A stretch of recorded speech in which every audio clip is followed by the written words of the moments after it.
ഇതേ ഇത്രയും വലിയൊരു ചക്രം കുതിരവണ്ടിയുടെ ചക്രമാണ് കേട്ടോ. കുറേ പഴക്കമുള്ളതാണ്. നമ്മുടെ നാട്ടിലെ ആൾക്കാർ സ്നേഹത്തോടെ കുതിരമാഷ് എന്ന് വിളിക്കുന്ന ഒരു പുള്ളിക്കാരനുണ്ട്. മാത്തുക്കുട്ടി എന്നാണ് പുള്ളിയുടെ പേര് കേട്ടോ. പുള്ളി ചെറുപ്പകാലം മുതൽ ഈ കുതിരയും ബാങ്ക് കുതിരപ്രാന്തായിട്ട് നടന്ന ഒരാളാണ്. ഈ പുള്ളിക്കാരൻ സ്കൂളിലൊക്കെ കുതിരപ്പുറത്തായിരുന്നു പോയിക്കൊണ്ടിരുന്നത്. നാട്ടുകാർക്കൊക്കെ അറിയാം. കേളത്തോയിൽ ഭാഗത്താണ് പുള്ളിൻ്റെ വീട്.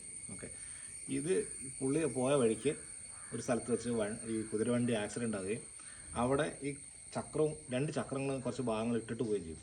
അപ്പോൾ അത് ഞാനറിഞ്ഞില്ല. കുറേ നാൾ കഴിഞ്ഞിട്ടാണ് ഒരു ചക്രം അവിടെ ഇരിക്കുന്ന കണ്ടിട്ട് ഒരാളോട് ചോദിച്ചപ്പോൾ കാര്യം പറയുന്നത്. ആ വീട്ടുകാരനെ എടുത്ത് വെച്ചായിരുന്നു. എന്നിട്ട് ഞാൻ അവരോട് ചോദിച്ചപ്പോൾ അയാൾക്ക് 2000 രൂപ വേണമെന്ന് പറഞ്ഞു. ആ 2000 രൂപയും കൊടുത്ത് ഞാൻ വാങ്ങിക്കൊണ്ട് വെച്ചേക്കുന്നതാണ്. അപ്പോൾ കുതിരമാഷ് ഈ മാത്തുക്കുട്ടി മാഷ് ഇന്ന് ഞാൻ രാവിലെ വിളിച്ചായിരുന്നു. മാഷ് ഫോൺ എടുത്തില്ല, ടീച്ചറാണ് ഫോൺ എടുത്ത്. അപ്പോൾ എന്തായാലും എനിക്ക് പുള്ളിനോട് കാര്യം പറയണമെന്നുണ്ടായിരുന്നു. ഈ സാധനം ഇവിടെ ഉണ്ടെന്ന് പറയണമെന്നുണ്ടായിരുന്നു. അത് കഴിഞ്ഞിട്ട് വീഡിയോ ഇടാന്ന് വിചാരിച്ചു. പക്ഷേ പുള്ളിനെ ലൈനിൽ കിട്ടിയില്ല.